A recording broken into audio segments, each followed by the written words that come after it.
Good morning, everybody. All right, this is going to be another one of my super short videos. I really just want to touch on the fact that Harry and Meghan really want everybody to think they're so philanthropic and we're doing such good work. So I wanted to show you a couple of other people so you would have something to compare to. Here we go. Let's take a look at the different foundations that are out there and see the differences. So to start with, we have the Bill and Melinda Gates Charitable Foundation, which was started in 1994. And since then, they have given $45.5 billion to charitable causes. And just an FYI, in 2019, they donated $589 million to charity. Now, I've attached a spreadsheet here that shows that this is not just a flash in the pan. They have for years given over $1 billion to charity. Now, here's the interesting part about their foundation. They said that they prefer that you give your money directly to the grants that they're supporting. They don't want it to go through them. So then people made comments about the tax breaks that they're getting. Well, let me just tell you, the amount of tax savings, according to this, depends on the size of the contribution and the person's annual income. Bill and Melinda Gates have made contributions that are larger than their annual income. So their tax savings is only a small percentage of their contributions. An example, from 1994 through 2018, their foundation gave more than $36 billion, and those donations gave them a tax savings of 11% of the contributions total over that time. In other words, they're not donating for the tax contribution, they're donating to actually help. As an FYI, they also do not have a PR team that sends out a blast notice to every kind of media available every time they do something. They do it well and they do it quietly, and that's what makes them so phenomenal.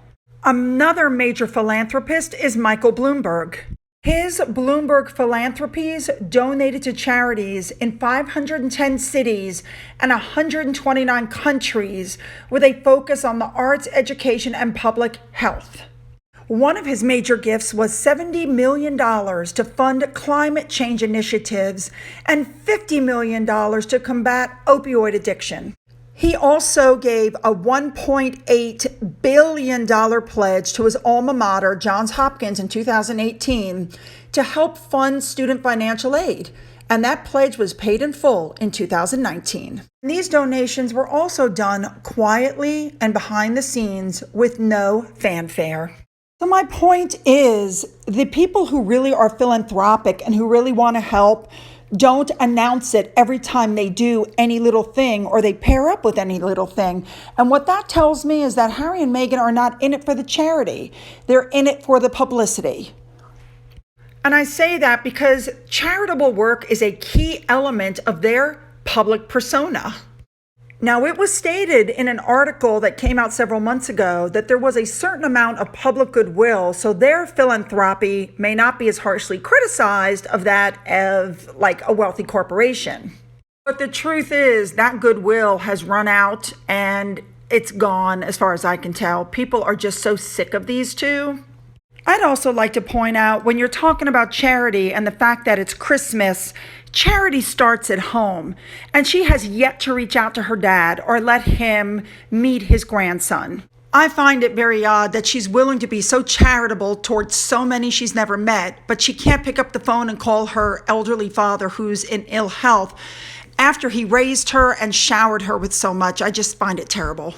But that is the kind of behavior that shows somebody's true heart and true nature. She is not a charitable person. Your comments are always so perfect. Octavia pointed out that compassion in action is a laugh because she should be having that conversation with her father, which is exactly what I said. And then Marie pointed out that her sister has MS and is in a wheelchair and is disabled. And why isn't she doing something that's close to her heart with her family?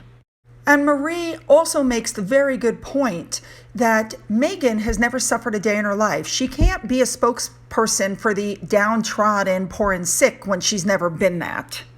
Although I personally think that she tries really hard with that victim mentality thing she's got going.